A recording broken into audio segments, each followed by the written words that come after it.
All right, Ben Parker of CardinalSportsReport.com here with Stanford tight ends coach Nate Byham. So first of all, just talk about what have been the main points of emphasis for your unit during this kind of bye week period here leading to Louisville? Yeah, okay, the biggest points of emphasis for us has really been staying sticky on the second level blocks. You know, our guys have done a really good job, I feel like, developing their blocking ability and keeping a base and having great feet.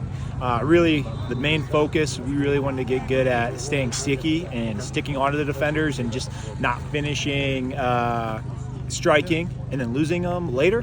You know, the difference between a 5-yard run and a 50-yard run is us just straining for that extra 1 to 1.5 seconds, right? So that was the main focus that we had, really working strike timing and making sure a lot of 5-man sled work, since we had some extra work to just really drive our hips, bring our hips through, and work that strike timing and punch.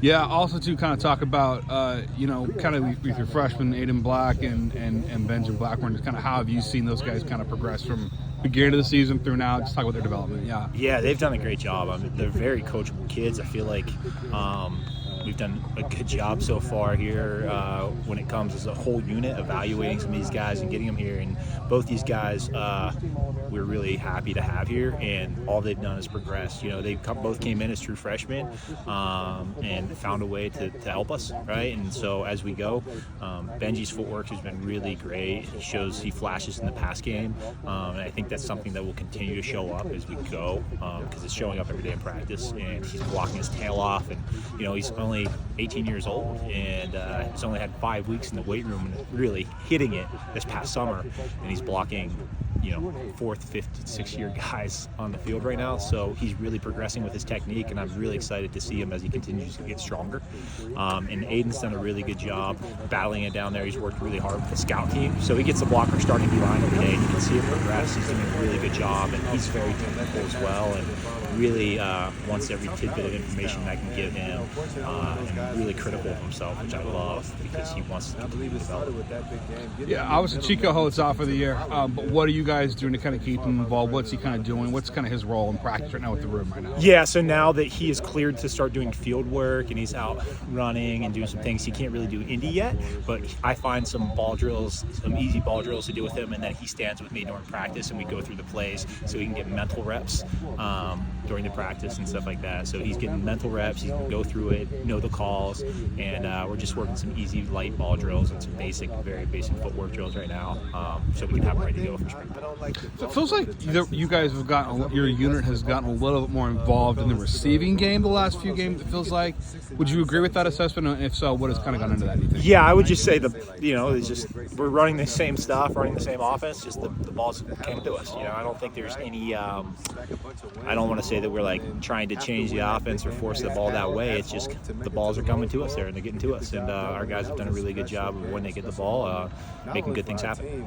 Well, what is kind of your message? Obviously, I'm guessing that tight ends enjoy getting the ball a lot. Yeah. But maybe when it's not coming to you, what's kind of your message to them? Maybe that it's not coming. How do you kind of manage that? Yeah. I would say this.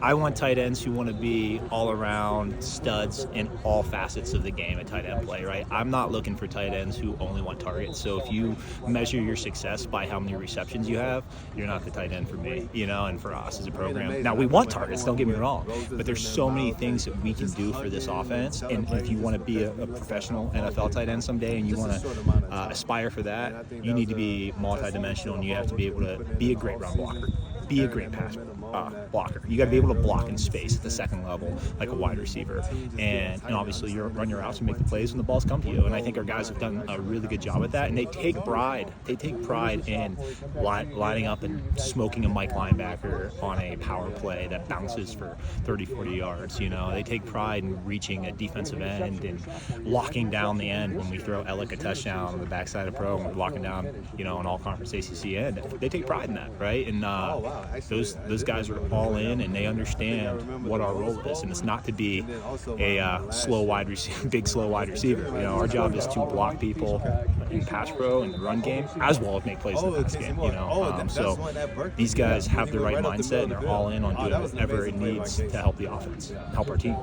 Yeah, and also just kind of on Sam Roush, just kind of talk about his progression and how much he's been a leader for your unit.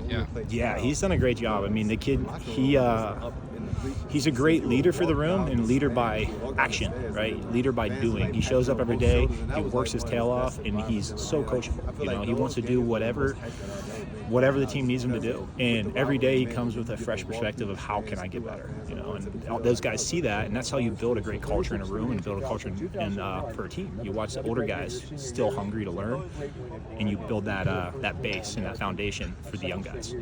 The final question for you, just kind of thoughts on Louisville and the challenges that they pose for the offense from your vantage point, particularly from a tight end perspective. Yeah, I mean, again, this ACC is no joke when it comes to defensive linemen. These D linemen are really talented. They have multiple D linemen are really good players, but I know number 9, their D end, he's a stud, and their backers fly around. They're some older guys, and they make plays. And I know they got some good DBs as well. So for us, we got to make sure that we're handling the D ends and the linebackers and winning when we get the chance. The pass game.